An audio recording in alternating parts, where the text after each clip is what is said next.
Happy Spiritual Sunday. We're back for enlightening. The world is full of light. It's just here in Florida, we just started. It just came a downpour. So we do have a few wet souls here, and you around the world, okay, it's great. You're sitting at home, you're in the warmth of your house, having your breakfast, lunch, dinner, whatever it may be. But again, the infinite light of the Creator is available all the time. So, as we often speak about, if the light is infinite, then the light doesn't go anywhere. It's always available to us. The issue is, what are we doing to make it manifest? Like our talents and abilities. The Creator gave it to us. It's already inside. What we're learning here, and what people generally want to do, is make it manifest. Because just having it inside doesn't do us any good. It's nice, we feel we have the power, we understand we have the power and capabilities or the talents, but it doesn't benefit us nor anyone else until they're expressed out, which is the whole purpose of the wisdom of Kabbalah, is to go back to the understanding there's only one soul, which of course we're going to talk about today. There's only one soul. The Creator only created one soul filled with the infinite light of the Creator. It's our job to make that manifest, and we're going to get into that. But I wanted to read from Karen. Of course, I opened the book, Karen's book, Simple Light. And the closer it gets, Monday night, for those of you familiar, Monday night, Tuesday, is the elevation day of Karen, meaning that's the day she left the world, and that's the day that her soul returns in its most powerful energy, and gives us an opportunity to access the upper worlds, the endless world, the world of peace and harmony, a lot easier. So let's just read this, and it was interesting because as I opened it, kind of fits. Hello. So here, she says like this: if a person says that they believe in God, it means that they doubt the existence of God. Few new people, so take it in. Believe. In other words, you ask most people, they say, yeah, I believe in God, believe in God, believe in God, believe in God. But over the years, I've been doing this so long, I've heard it quite a number of times. But as she says, if the person says they believe in God, it means they doubt the existence of God. This is because believing is not the same as knowing. Knowing something with certainty is what creates the connection to the light, while beliefs only create chaos, disconnection, and doubt. Because if you think about it, if you say, I believe in something, especially God. So if I believe in God, what does that mean in general terms? A person is saying they think there's something up there, is usually how they look at it, right? Up there in the heavens, that is this all-powerful whatever, besides the definition of God, but it's out there. Can you see it? No, but I believe it's out there, right? If you're driving somewhere and you're not so familiar with the area, right? And you say, well, I believe the last time we were here, our destiny, I believe it's like right around the block there. If you believe, yes, on one hand you're saying there is an existence of the destination, or in this case the Creator, but you're not sure where. And therefore, you're not connected to your destiny, are you? If you believe, well, it's around that corner, maybe it was around that corner, maybe it's over there, I believe. No, but if you say, I know, like to get to your house, do you have any doubt how to get to your house? No. You get to your house, you go, okay, you go down here, you make a right, left, 3 blocks, whatever it is. You have certainty, you don't believe. You want to get to my house? I know my house is over there, you go this way. So what the Kabbalah Center is teaching us for just over 100 years now is how every human being on earth can take away their belief of God and actually know and therefore connect to the light of God. Because like anything else that's powerful, if you don't connect to it, you have no benefit from it. Which sadly, 99% of the people on the planet have really no connection to their all-powerful soul. How do you know? How can I say that? Because some of you, I can already hear the thoughts. What's he talking about? Of course, 99% of the people don't have a connection to their soul. Well, obviously there's a connection because they're living. But do they have a connection to their soul? No, even you and me. Can we say, oh, I have a complete connection to our soul? No. And I don't mean in a disrespectful way, but what does it mean? How do you know we're not completely connected to our soul? Simple. Ask yourself, do you have any difficulty? Do you have any chaos? Do you have any confusion? Yes or yes? Yes. Anyone here with a little confusion? A little discord? Therefore, we don't have a full connection to the light of our soul. When we will shine 100% of our soul's light, there will be no more darkness. And when there's no more darkness, there's no doubt, there's no fear, there's no insecurity, there's no uncertainty. Everything is clear. Doesn't mean that in that moment we have clarity, 100% connection to the light of our soul, that suddenly all the problems or the challenges go away. Think about it in simple terms. You ran out of your house to go to some social event, forgetting, you were in a rush. Okay. You were in a rush and you left some dirty dishes in the sink.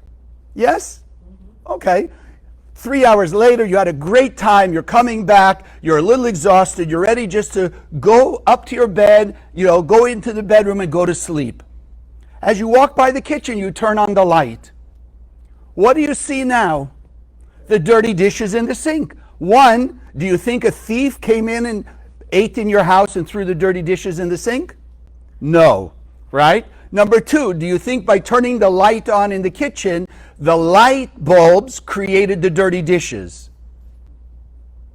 No, you realize you left the dirty dishes in the sink. Now, if you just went straight up to bed without turning the lights on in the kitchen, you wouldn't have seen the dirty dishes. So the next morning you wake up, then you'd see the dirty dishes. But the point being, when you turn on the light, there's now complete clarity. You are connected 100% to the light, as we're talking about the light of our soul. But the moment that light shines, it doesn't mean all the difficulties you were having 5 minutes before that, all the disarray went away. It just means now you have clarity, you have power, you have guidance and direction how to put all the disorder back in order. Because the light is clear, has brought clarity. Is everyone following me? So when Karen says, just a belief is doubt. Knowing is your connection. You turn on the light, you have a knowingness, the light will take away all of the darkness and all of the illusion. Yes, it shows you dirty dishes. It also shows you, some of you aren't thinking this way yet, but if you're looking at the dirty dishes, what about the rest of your kitchen? Now I'm worried. Do you just really leave your kitchen in discord and chaos? No, the rest of the kitchen is perfect. You just left dirty dishes in the sink. So when you turn on the light, it shows you both everything that's in order as well as what's out of order. The light of our soul gives us the power not only to see where we've created disorder in our life, but the power, the direction, the strength, the clarity, and the ability of putting everything back into its pure order, because everything starts with perfection. We started with perfection. We're in the process of reassembling or reordering perfection out of the chaos we've created. Okay, so let's go on to our next step. So those of you who are here, let's put it on the screen for you. Those who are online with us now from around the world.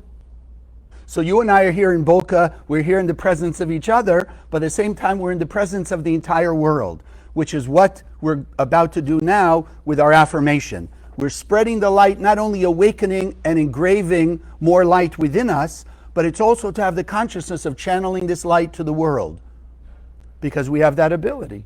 Right? It's just simply about thinking to shine our light out to the world. So let's say our affirmation together, those of you here and online.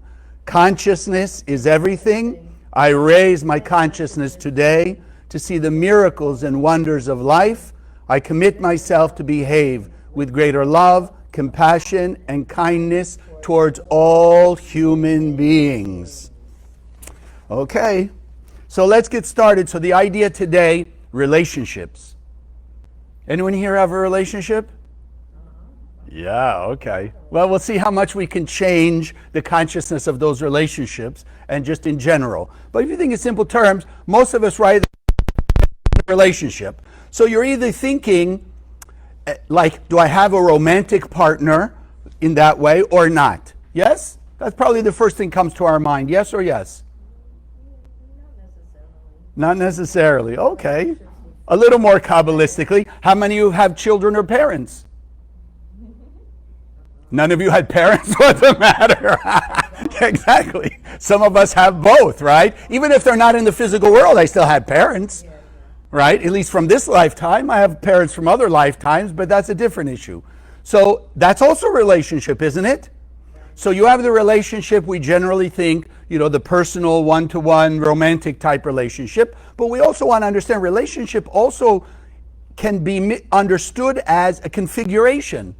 Like we said, parents and children, right? That's a form of relationship. What about employer and employee? That's a form of a relationship. Or, you have the idea of, if I ask you something, I said, what about this and this? And you say, in relation to what? Right? How good is your life? Well, in relation to what? How good do you feel? In relationship to what? Right? So there's also a form of, comparing or relating to, measuring by, is a relationship. You follow? So we want to go back and understand the essence of it, because like everything we learn here, if you understand the primordial formula of things, then you can apply it everywhere. Like we all learned somewhere along the way, the number line. 1, 2, 3, 4, 5, 6, like that. From that, you can apply it anywhere, yes? Addition, subtraction, measuring things, whatever, right? Giving change, counting the money in your pocket, whatever. But you have to have some fundamental commonality. What would happen if you went to a store and you were buying something and you're thinking 1, 2, 3, 4, 5 like this, and the person behind the counter is thinking, 3, 2, 6, 9, 4, that's the number line. Are you going to have harmony and order between you? They're not sure. We have a lot of new people here. They're looking like, deers in the headlight, yes? It's not going to work out very well. So you have to be on the same fundamental system, and then you apply it your own way. So what we're learning here is the fundamental system, the operating system of the soul. And the one thing and the only thing that's in common to every person on earth is the soul.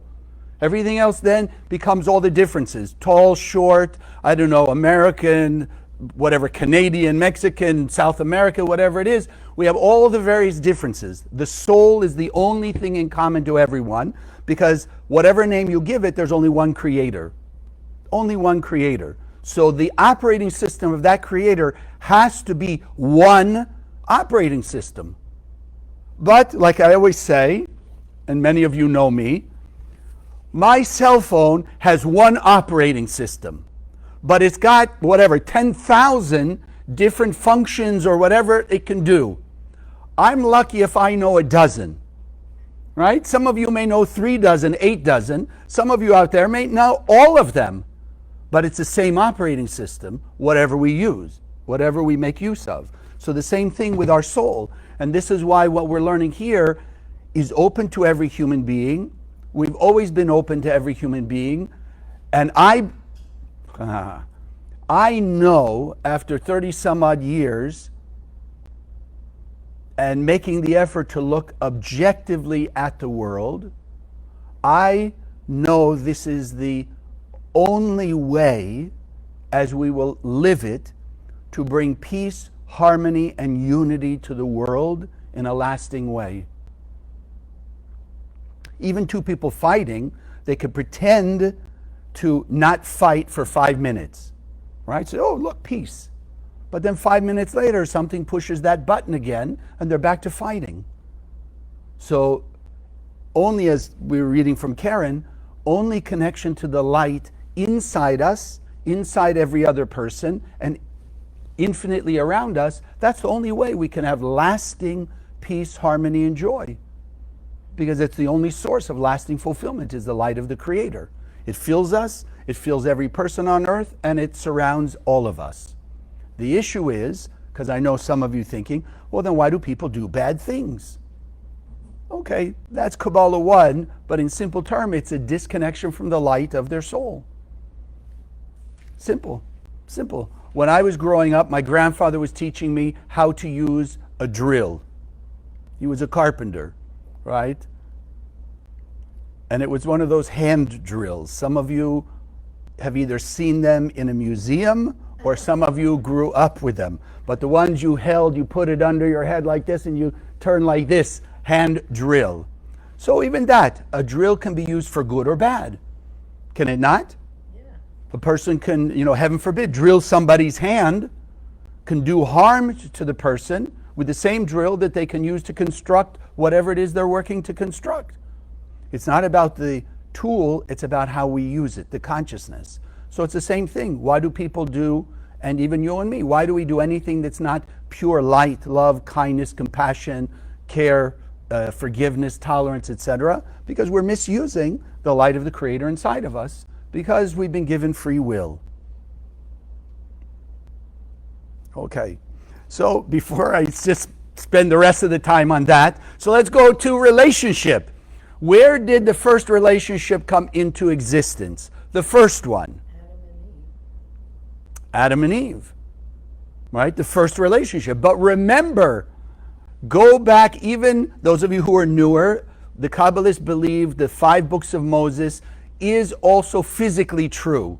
There is a Garden of Eden, there was Adam and Eve, Moses, all those people, but they're teaching us the spiritual technology that we are making plain and clear by the classes we give here in the center.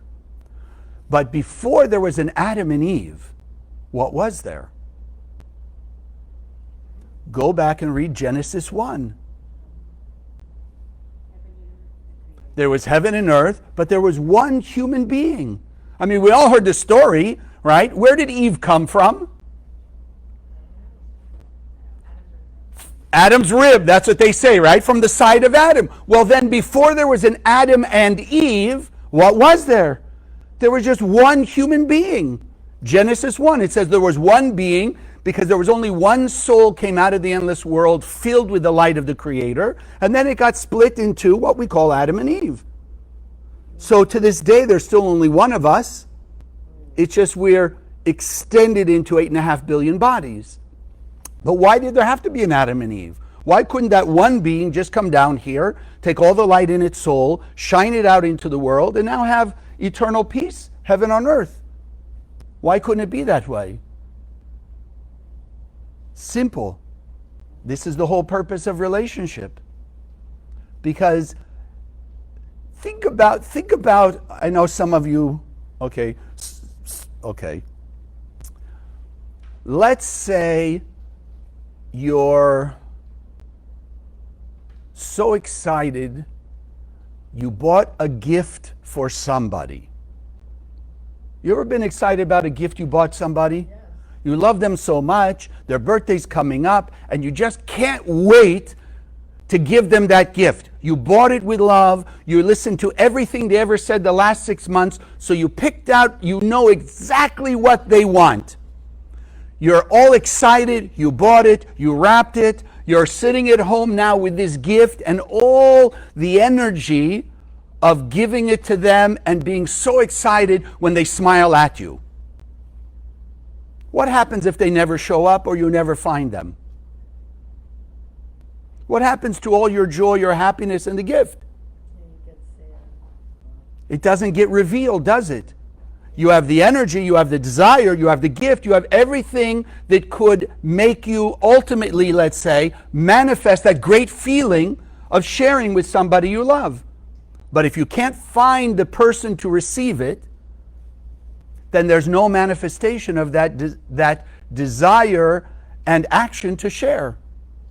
So there had to be at least 2 people so that each one had somebody else to share with.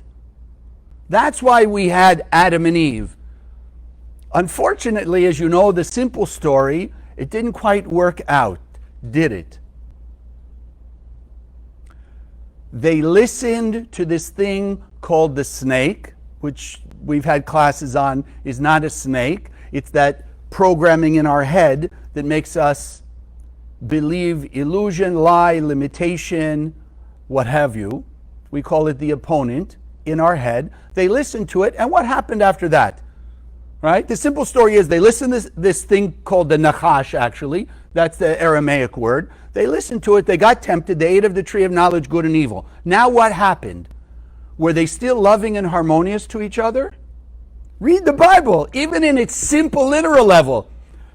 The voice of God comes out. Adam says, well, God, you know the woman you gave me? She made me eat of the tree. Eve, what did you do, Adam? Well, God, you know the snake you put in the garden here? It made me do it. The first fight. So don't think when you had that argument with your loved one, that's the first time it ever happened. It started thousands of years ago. Sadly, it's been going on and on and on. So we want to understand, what does it mean and how can we start to change that? Because from that, their fight caused the whole thing of splitting. They had kids, then they didn't have kids. Okay, they had kids, whose kids had kids. Now we're 8.5 billion children from Adam and Eve. So on that picture, which is interesting, I never really thought of it per se like that. If there are 8.5 billion children of Adam and Eve, if you're following just that idea, then guess what? Like some people will say, we're all one human family. So then all the fighting in the world, like some of us have experienced in our micro family, is just a fighting between siblings. So you can call it Jew, Christian, Muslim, Buddhist, black, white, yellow, brown, I don't know, Democrat, Republican, rich, poor, smart, foolish, whatever you want to give it, but it's siblings fighting with siblings. And you and I understand even on a deeper level, it's the same soul. I'm fighting with myself. There are 8.5 billion extensions of me in my world. When you look out on the world, there are 8.5 billion extensions of you. So even like our friends here online, from Hong Kong, from Cape Town, from all over the world, they're extensions, from my point of view, they're extensions of me. From your point of view, they're extensions of you. And this is why we learn from the great Kabbalists that everyone is a mirror to us.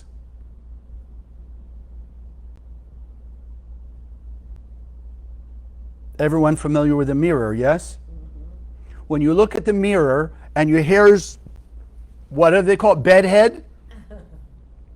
Is it the mirror's fault? Do you look at the mirror and say, why are you showing me my hair is a mess? How dare you? Sounds pretty silly, right? But when we look at other people and we say, oh my God, why are you being this way to me? It's the same thing Kabbalistically. The difference is we are not silly enough, most of us, to smash the mirror and say, that's it. Now you can't show me, right, my bedhead. We're not foolish enough. But when it comes to another human being, yes, we'll smash them with anger, hurt, resentment, something, and say, go away because you're showing me what I don't want to see about myself. Or maybe what I haven't thought about as being my own behavior.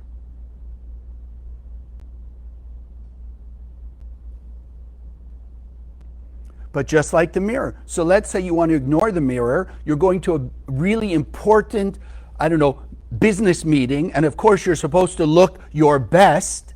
So you don't want bedhead when you go to the meeting, but you looked in the mirror, you got angry at the mirror, you smashed the mirror, and you pretended just to walk away, everything's A-okay. Now you walk into the business meeting because you have under the delusion that your hair is in place, and you walk in, everybody looks at you and say, what's the matter with your hair?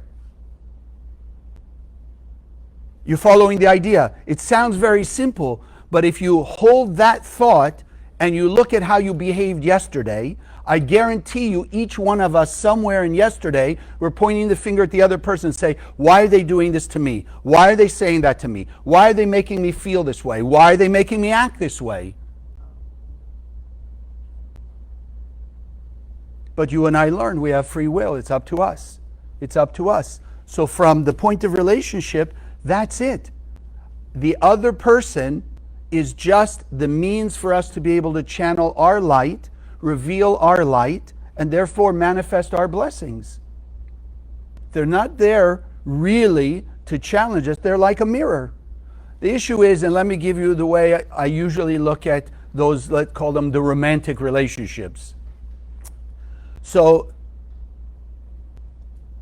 okay, you can think about it and see if it fits your previous patterns. So, whatever, you meet somebody, you're going out on your first date. Do you really, really, really, and I don't think, well, I shouldn't assume, but do you just go and say, what the heck, I don't care, and just do anything you want, any way you want, and look the way you want, and act the way you want? No or no? No, you try and be on your best behavior, you try and show the greatest manners, you try and smile all the time, whatever, you try and put your best foot forward, right? So I look at it like this, and maybe I hope you understand, like a poker game, right? Yes, I do know what poker is. I did go to college, okay? So you go poker, and the first thing you got to do is you put ante, like to play that round, you got to put money in the pot. They call it ante up, right?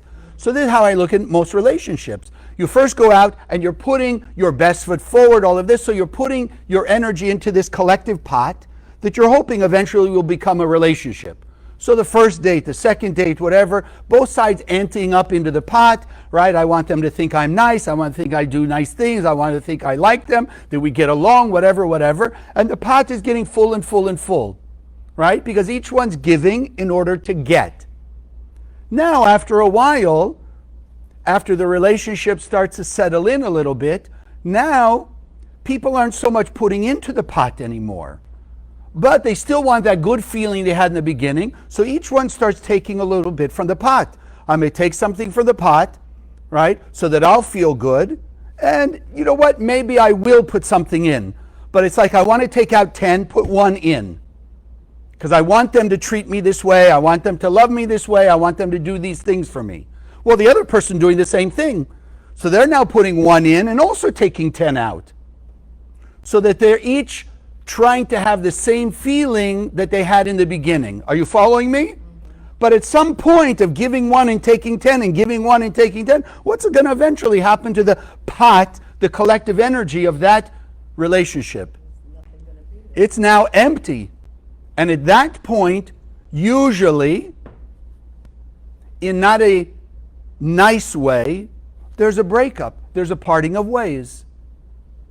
Right? Can be just a little resentment, could be fighting and screaming and yelling, whatever it might be. But there's part of why? Because along the way, I thought I was getting what I wanted. Because I was feeling good. It seemed like, why? Because I was taking energy out of this collective reservoir of energy, and now it's empty. And of course, the AI programming, the opponent in my head is going to say, well, it's their fault. Right? They're not giving me what I want anymore. Well, the other person looking at me saying the same thing. Well, you're not giving me what I want. The pot is empty now. And therefore, resentment, hurt, anger, whatever, you go your way. Now what? Oh, now I'm going to find someone who's going to give me what he or she wasn't giving me at the end there. So start another relationship. And it's the same thing. Ante up into the pot. Then eventually take from the pot until it's empty again. And then you start looking and you start to notice the same thing's happening over and over again. They were so nice in the beginning, and then suddenly they turned into a terror. 6 weeks later, 6 months later, 6 years later, end of the relationship. And it goes on and on and on until we're sick and tired of being sick and tired, as they say. Then you start to say, okay, it starts to wake up. What can I do differently? If I had 10 relationships, the only person in common to those 10 relationships is who? Me. So if they're not working out, even in the fundamental spiritual teaching, got to be some cause and effect, right? What I put out is what comes back to me. So somehow I'm not doing the right thing or enough of it or whatever it is to have a good relationship keep lasting. So now we learn to change. I learned to change myself. So let me give you a couple ideas, because like we said, the essence then of a true Kabbalistic relationship is when two people are not just finding things let's say they like in common. Same sports, same hobbies, I don't know, whatever. But it's two people, remember, because every human being came down as one. But let's, for this moment, we'll talk about 8.5 billion people. We all came down out of the endless world for one reason: to find other people, to take the light from within us and shine it out on them. Because the only thing we are missing in the endless world to be able to manifest all the blessings the Creator gave us, all the joy and the happiness and all the good things, was another person to share it with. Like we even said down here, if there'd only been that first being and no Adam and Eve, there's no one to share it with. So all your desire to give the gift or share with somebody, nobody to share with, it just piles up inside you, so to speak, backs up and causes frustration. Because you want to have someone to share, you even have what to share, but there's nobody to share with. So you feel more frustrated because you feel the 100% inside and you can't make it manifest.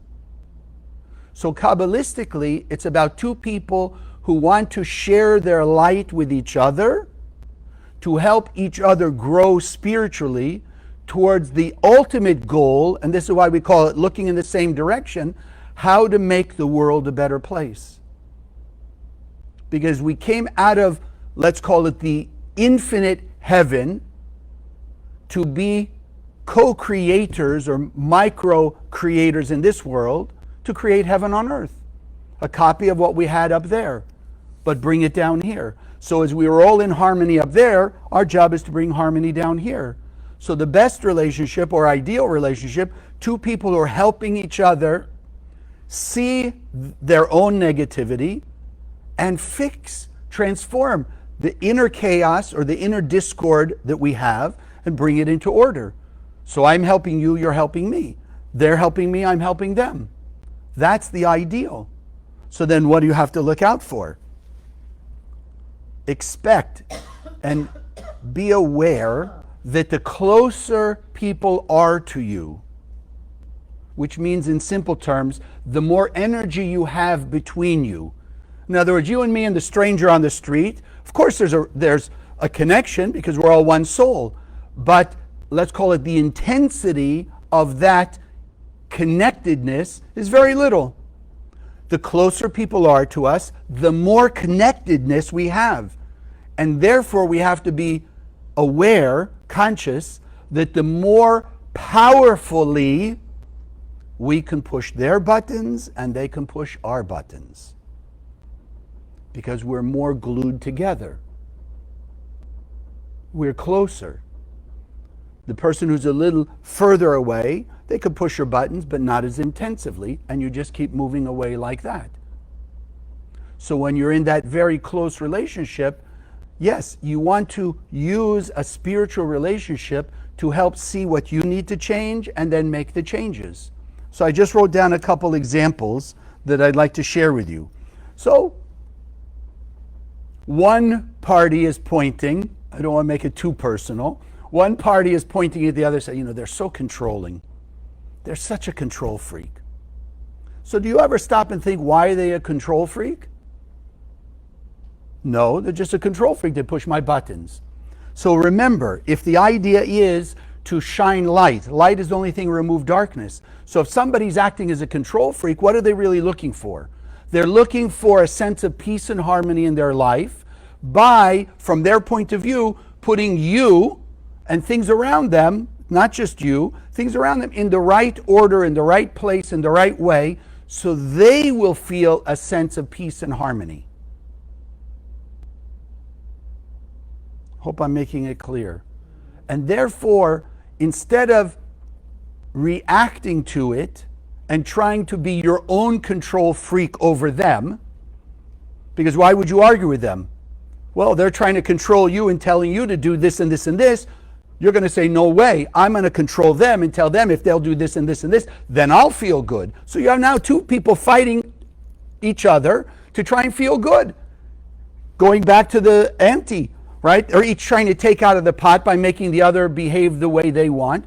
Now it's not going to work. Now there's fighting. So you pause. You're going to be the higher one. You're going to take the higher spiritual road. So you pause and start to send light. Share light, reach into their soul. Help them begin to feel more secure, more harmonious with the light that's inside them. So instead of having to manipulate things externally to make themselves feel better, number one, you're awakening more harmony and order in you, because instead of creating discord and more trouble, you're already starting from your point of view to create more harmony and order, and you're awakening in them a greater sense of their soul's light that can help them put things back in the right order. There's one. What about the drama king and queen? You know anybody like that? Drama. They got to tell you all the drama going on in their life. This and that and the other thing, whatever it is. Why? What are they looking for? They want attention. They want attention. Look at me. Let me tell you all about my life and the challenges and this, that, and the other thing. So you'll pay attention to me. So you'll give me, let's call it sympathetic energy. Right? I want you to feel sympathy for me, because then I'm feeling energy. But it's not lasting, right? The sympathy lasts 5 minutes while you're there, and then you walk away, the person's still feeling empty again. Right? Because they have to get more attention by telling the drama in their life. So if you understand that, then start, instead of letting them or giving them your energy, like take it from you, no, offer them energy. Decide that instead of letting them sap your energy, you're going to give it to them. But now you're giving it to them with consciousness of love and care. So you're shining light on them. Let me give you light to wake you up and realize you also have the power to change yourself. You also have the capability to put your life in order and not have to need temporary fulfillment. Because that's all we can get. Either short-term fulfillment, long-term fulfillment. You shine the light, you're revealing your light, you're going to have long-term fulfillment from that. But you try and take from the other person, take from that reservoir of energy, that's only temporary. It's not going to be lasting. So help awaken the lasting light in them. Meanwhile, what's beneficial to you? You're shining more light. You have less darkness. You have greater direction, clarity, and guidance from yourself. Or should I use jealousy, or we want to skip jealousy? Okay. Jealousy. Why are they jealous of you? Because you have something they don't. Think of your jealousy. You jealous of anybody? Because you feel you're missing something, and suddenly your AI programming, that challenger, points you at that person and says, well, they got it.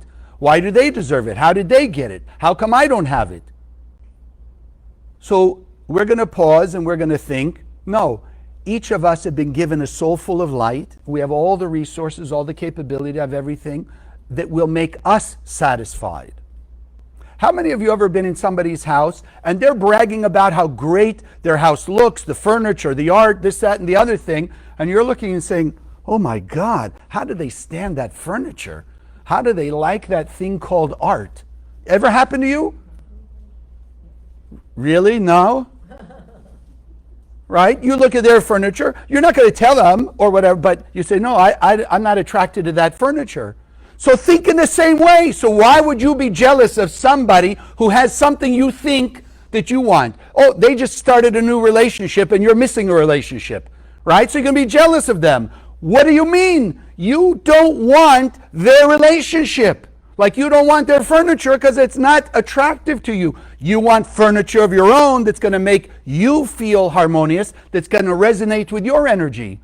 So you don't just want their relationship. Really, you want to steal their boyfriend, girlfriend, husband, wife, whatever it is? No, I guarantee you 99 times out of 100, it's not going to be very good for you right off the bat. Because it's not the one that your soul needs. That's the match of your soul.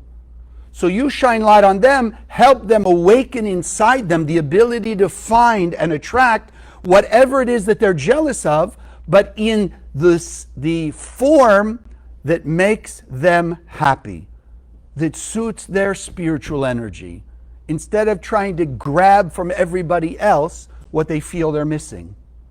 And then, of course, there's probably one, maybe for most people the most difficult, when the other person is criticizing.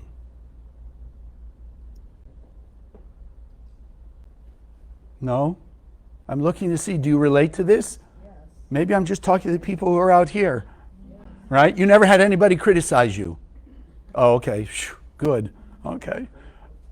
So why do we get upset when somebody criticizes us? Let's start with that. Why?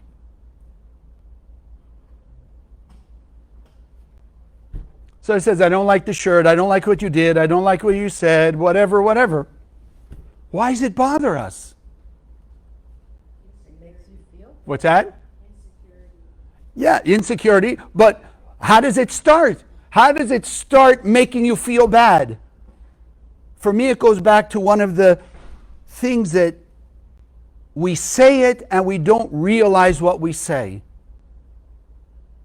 You ever heard somebody or yourself say, well, when they said what they said or did what they did, I took it personally? Yes? Okay, but do you realize, like we affirm, consciousness is everything. Did you ever stop and ask yourself, what does it mean I took it personally?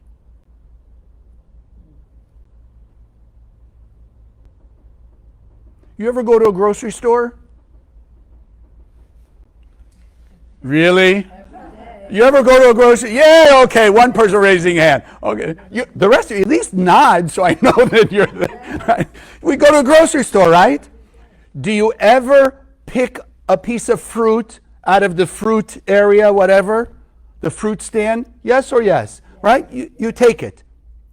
So the rest of that fruit that's in that stand, are you taking it also? Do you say, look, I want an orange, so they have 100 oranges there, I'm going to take all of them? Yes or no? You take the one you want, and what do? You leave the rest there. Yes? Yes. Do you not have the free will, if you so desired, to even leave the one you took out of the fruit stand? Do you not also have the free will to leave that there? Did you have the free will not to take any of them? Yes.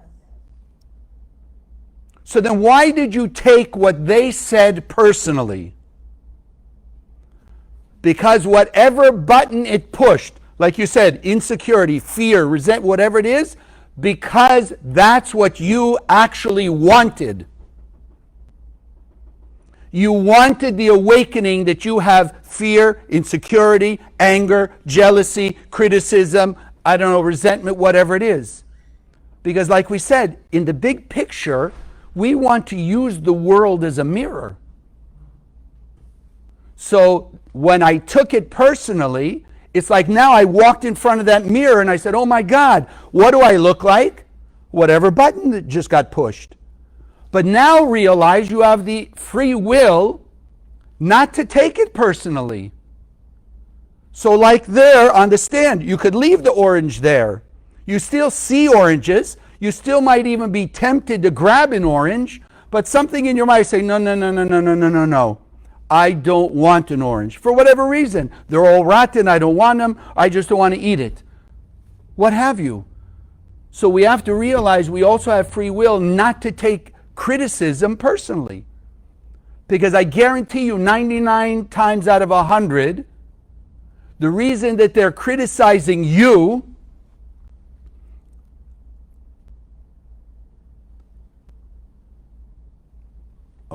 the reason they're saying what they're saying is not to criticize you.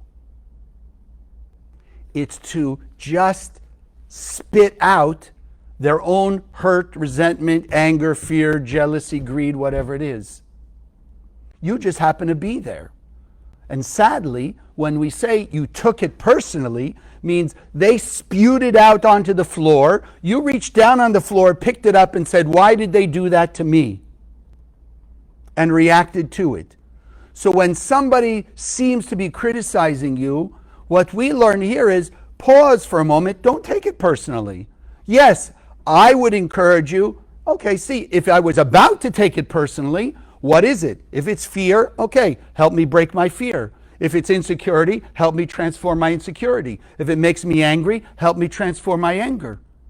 Because if I remove the blockages that are hiding the light of the Creator inside me from shining out, then when it shines out, I have more blessing. Because the light of the Creator is lasting, eternal blessings. So the more of it I shine out, the more of it I benefit from. So instead of taking it personally, no, shine light on them. Stop taking it personally. You walk away happier, you feel better, and the fact that you shine light, one, you're walking away with light and blessing instead of anger, hurt, insecurity, whatever, and you've awakened something in them that can help them start to realize maybe they need to change something about them instead of spewing out their negativity on other people.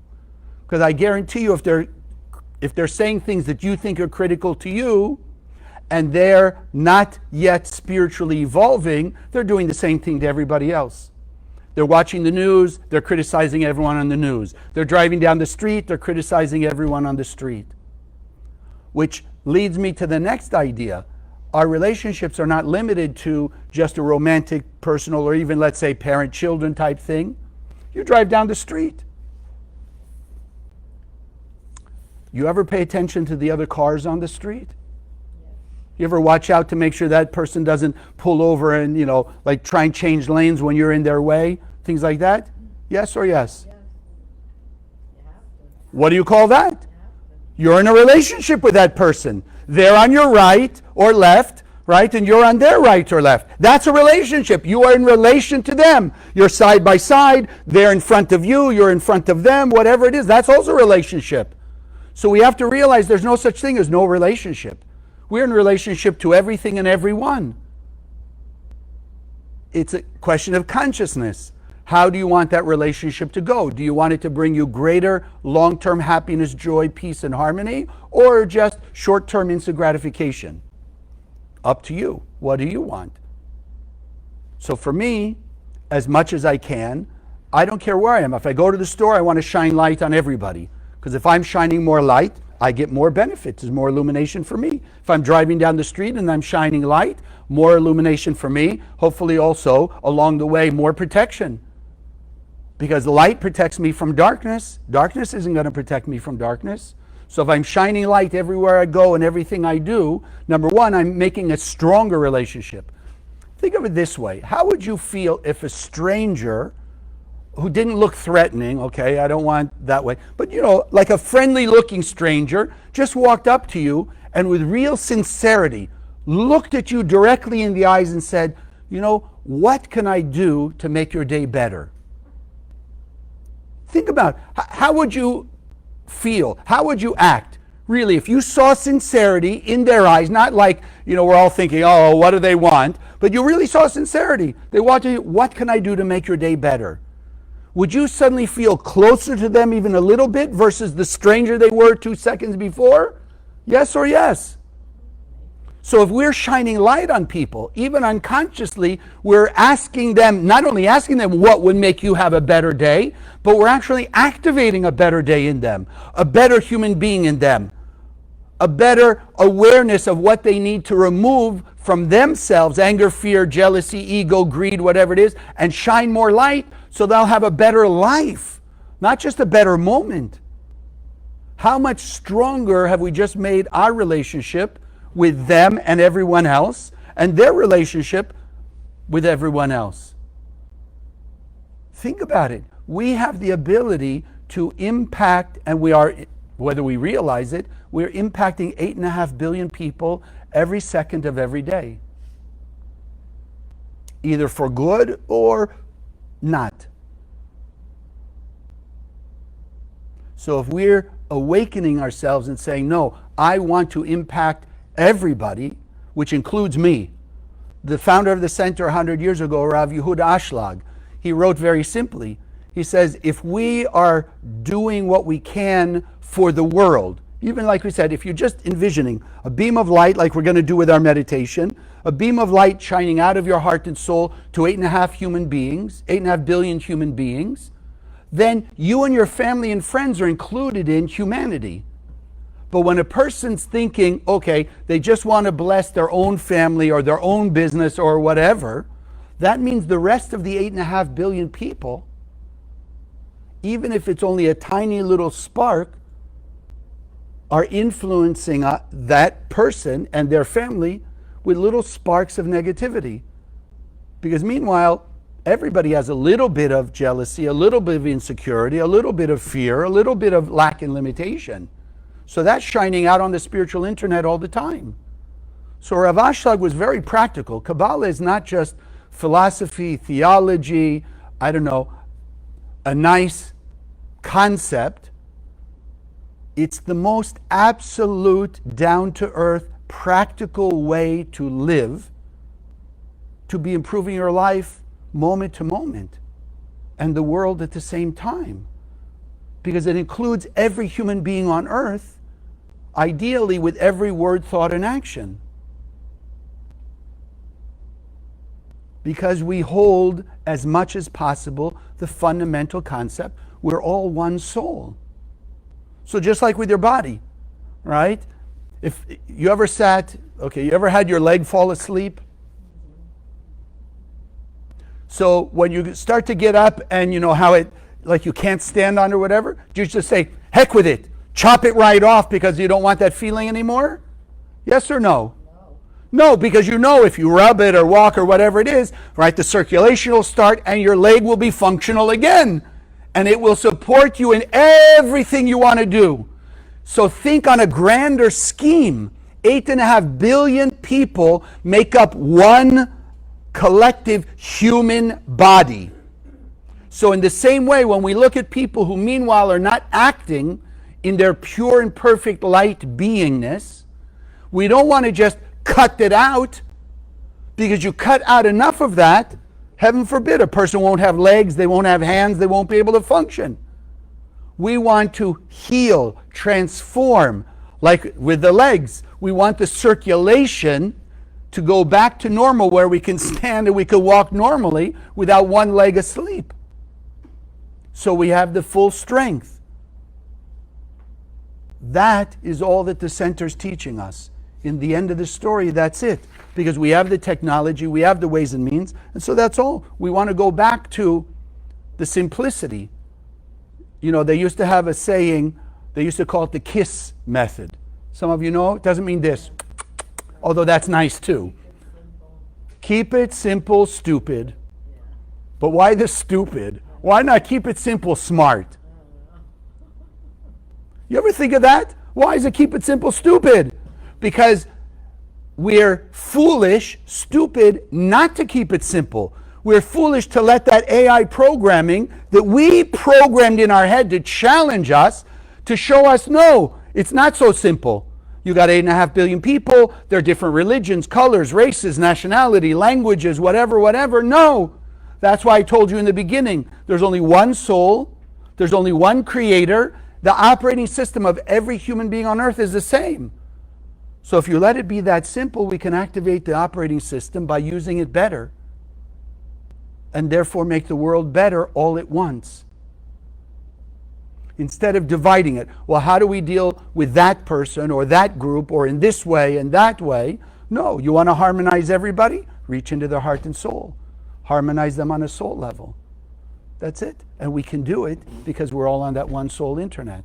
So the whole ultimate point is, as we'll learn to see more light in ourselves, because between us and the light of the Creator is the ultimate original relationship. So the more we can see light in us, the more we see light in others. The more we can see light in others, the more we can see light even in the people who meanwhile are acting in a not so light-filled way. And the more we see light in the people who are caught in the darkness, the more light we wake up in them, the more they'll start to see their own darkness and then change it, because they'll see the darkness isn't advantageous to them.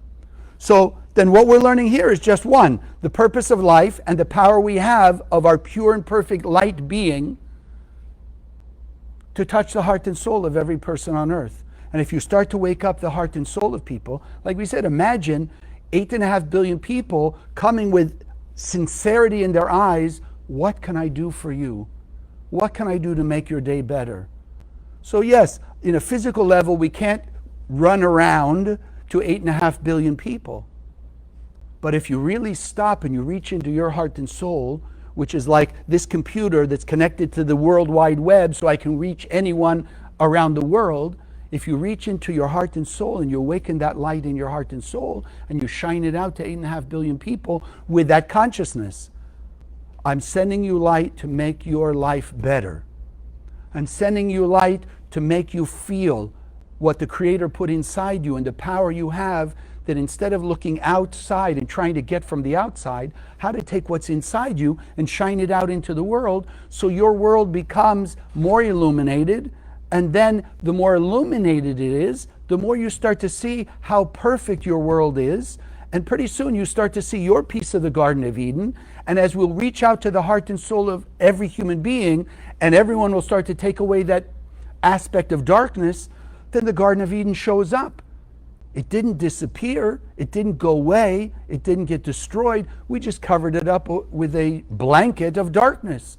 So the more we reach out on our spiritual internet and wake up the consciousness of people and help elevate the world's consciousness, the faster we take away the shade, that blanket of darkness, the faster everybody begins to feel more at peace inside them. The more we feel peace inside us, the more we're going to act peacefully outside, and the more we're going to activate, because like attracts like, the peace and harmony that's inside the heart and soul of those people. And when we reach what we call a critical mass of light, a critical mass of love, kindness, and compassion, then the whole scale will tilt. And 8.5 billion people will be literally sliding, if you will, to remove their negativity, to bring their chaos back into order, and ultimately land in the end of the story in heaven on earth, peace and harmony, love, joy, and happiness for eternity. God bless. Thank you. So thank you. Those of you who've been with us, you know that the main mission we have, spreading the Zohar. So if you don't have, I'm happy to share one with you. We have people who donate to the Zohar Project. So that if you want to take a pocket Zohar, I'll bring them out because I see they're not there. And you can take one to carry for you. And if you promised to give it away, you can take 2 or 3. Yeah, yeah, that's the thing. I have to find it. Okay, right. So you can do that, but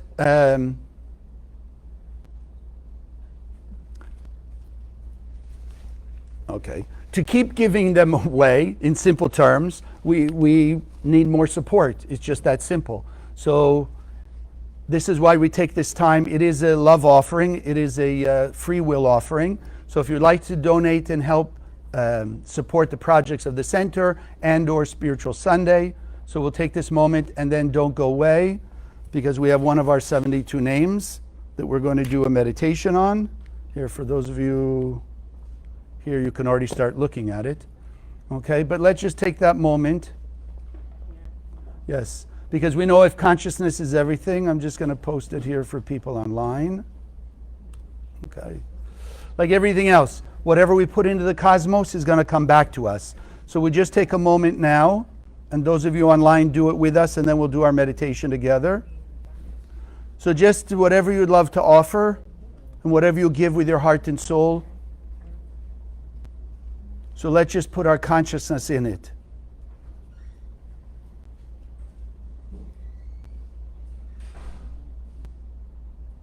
So one is just to awaken appreciation, gratitude for the greater awareness that we are pure and perfect beings of light, that we miss nothing, that simply has to be expressed from within us outward into the world to bring us greater blessings, greater joy, peace, love, abundance, all the good things. Because in the world of the Creator, everything is here, everything is available. The way we access it is through greater actions of sharing, love, kindness, compassion, and on. And so the gift that we're giving to empower the projects of the center, to reach the heart and soul of all humanity,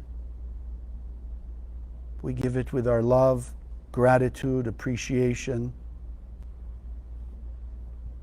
and holding the inner vision of heaven on earth,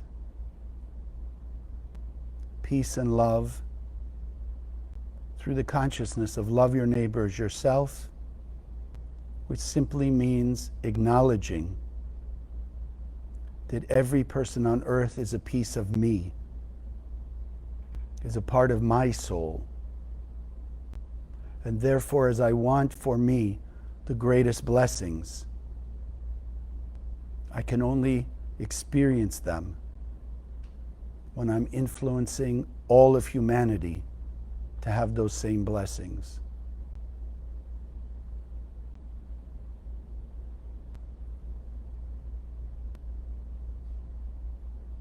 And so we see this gift with our light of love and care going out to the world through the spread of the Zohar and this wisdom called Kabbalah, to bring peace and unity and harmony forever to all humanity. And as it goes out into the world, we know that it's blessing us many, many times over what we give. And together we say, Amen. And so now for those of you who are new, you see on the screen in front of you, for those of you online here, 3 Hebrew or 3 Aramaic letters. But as we say every week, just to remind us, or for those of you who are new, the Hebrew letters are not a construct of any human being. We gave them the name Hebrew letters, but they came from the endless world. They are just particles of the light of the Creator, and therefore in this combination of Vav, Hey, Vav, the energy of these 3 frequencies of light, when they combined, awaken happiness. I hope all of us understand the Creator, the source of all, is happy all the time. It has no sadness, nothing but joy, peace, and happiness. And therefore we are created with happiness, and these 3 energies, Vav, He, Vav, and the shapes that they are, through our eyes, because eyes are the window to the soul, will activate the greater elevated levels of happiness within us. We're at a certain level of happiness right now, whatever level you consider that, by operating with these and letting literally the light shine through them, through your eyes, to your soul, activates another level of happiness that's already present there. Because inside us is everything. So we want to use them. So just look at them. The names are Vav, He, Vav. Let the shapes be engraved in your mind's eye.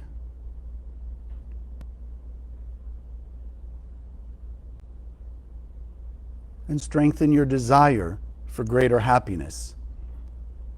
Because sometimes that voice of that opponent in our head may be trying to tell us in this moment, not deserving of happiness, look what you did yesterday, look what you've done in your past, all the justification why we shouldn't be happy, what's going on in a person's life, what's going on in the world, etc. No. Happiness, according to the Kabbalists, will make the transformation process easier and quicker. So the happier we are, the easier it will be to express that happiness. And as we all know, even the idea of laughter, you laugh, you start to infect and affect other people, and they'll start laughing also. So we're going to use Vav, He, Vav to awaken happiness and spread it to the world. Because the happier people are, the less they'll be able to see negativity in others, and they'll be awakening more light. So I ask you to sit comfortably in your seat, feet flat on the floor, hands on your lap.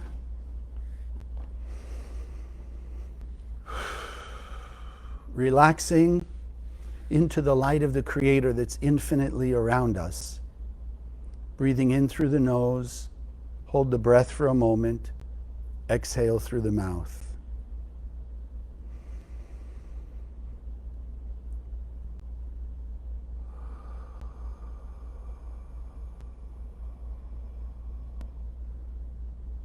holding the thought of increasing the circulation of the light of the Creator that is physically carried by the air we breathe.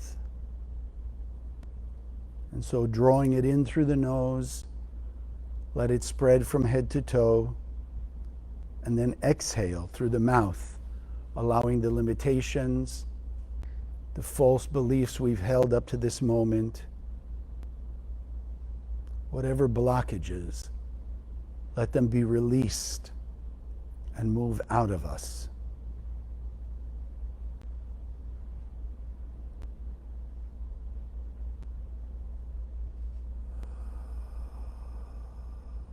Breathing in the pure light of the Creator with all of its goodness and blessings,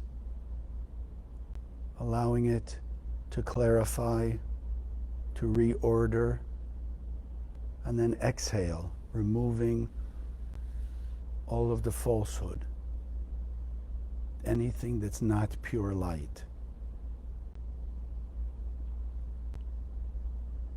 And notice the greater sense of peace and harmony that's awakening inside you.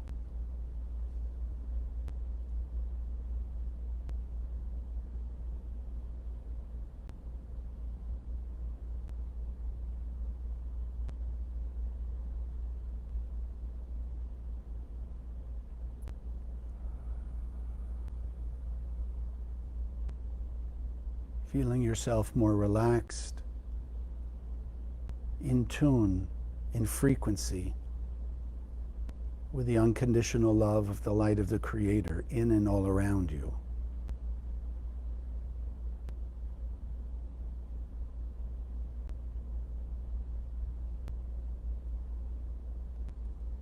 And then breathing normally. Let's envision together above our heads, Vav, Hey, Vav.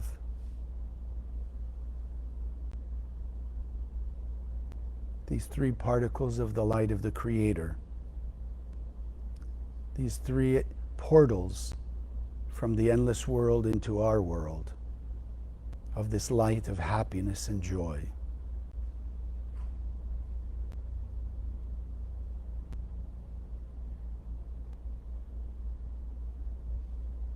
See the light shining out of them, through them. Feel the vibration as happiness begins to pour all around you. And now let's bring the Vav He Vav into the top of the head.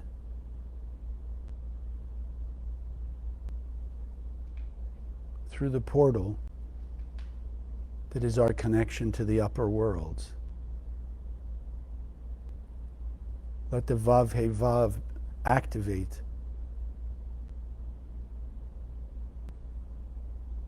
in your consciousness, in the light mind within you, stronger vibration of happiness,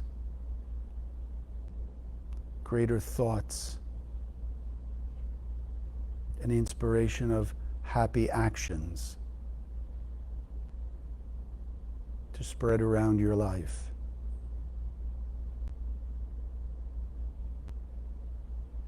And allow the light of the Vav He Vav in your mind, in your consciousness, to activate on a higher level the pure light inside you, and allow it to dissipate the darkness and discord of that programming called the opponent, the egocentric part, the parasitic energy that does not have any part of us,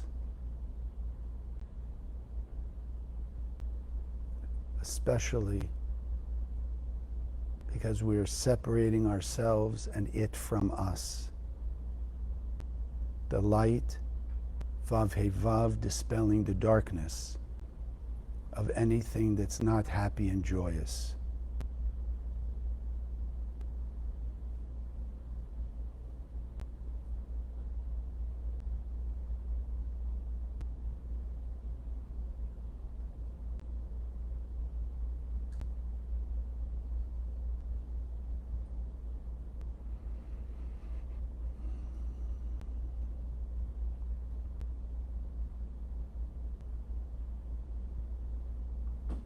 Allow the Vav He Vav and this energy of joy and happiness to flow from head to toe,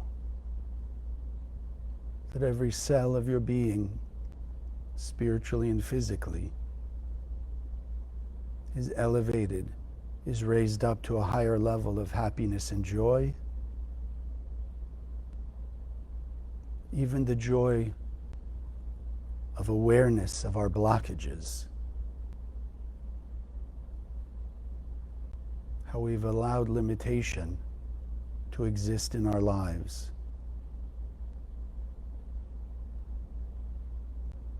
Being happy that now that we see it, and asking our soul for support in removing that blockage.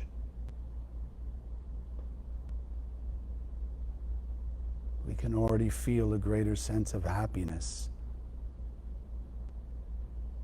in overcoming and removing the unhappiness, the discord,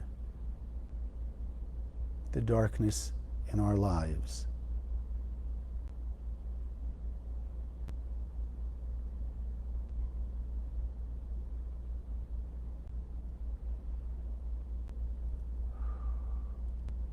And together we'll settle the Vav He Vav in our heart and soul, that we can shine this light of happiness from our heart and soul, envision it, feel it, see it going out from your heart and soul to the heart and soul of all your family, friends, loved ones.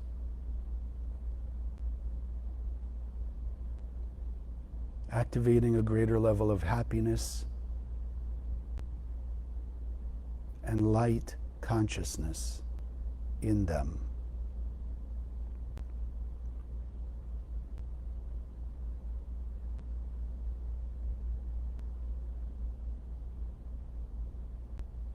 Strengthening our relationship with them, strengthening the harmony, the love and the peace between us.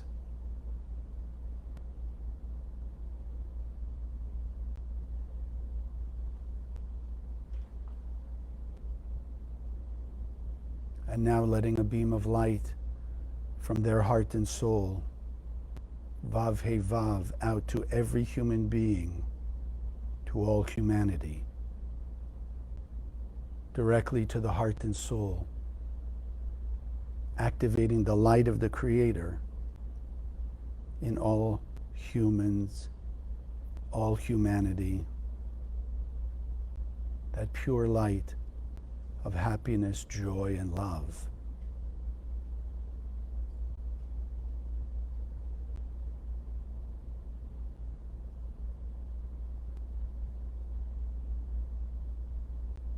See the light growing brighter as it's awakening. See the darkness going away. Let's meditate through the Vav He Vav that's now awakening in the heart and soul of all humanity, speaking to their hearts of love, unity,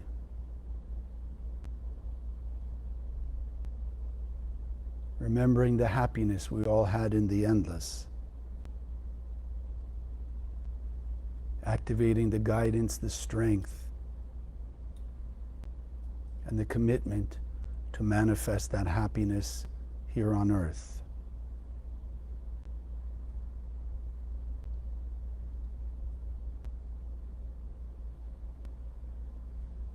That we all, from this moment forward, taking greater actions of love and kindness and compassion towards all human beings, making our lives happier, making their lives happier, making the world a happier place.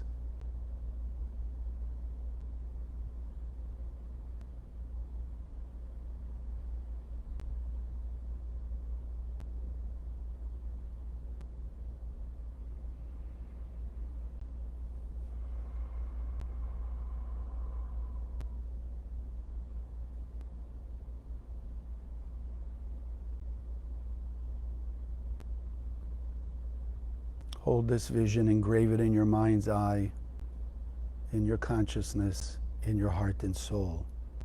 A world at peace, a world in unity, the world of unconditional love.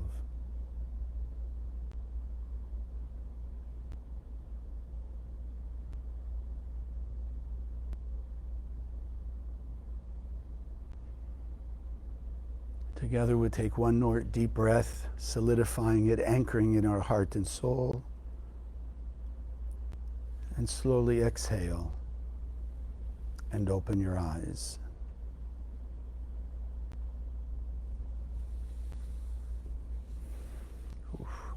Those of you who are here, thank you for joining us. Those of you online, thank you for being with us.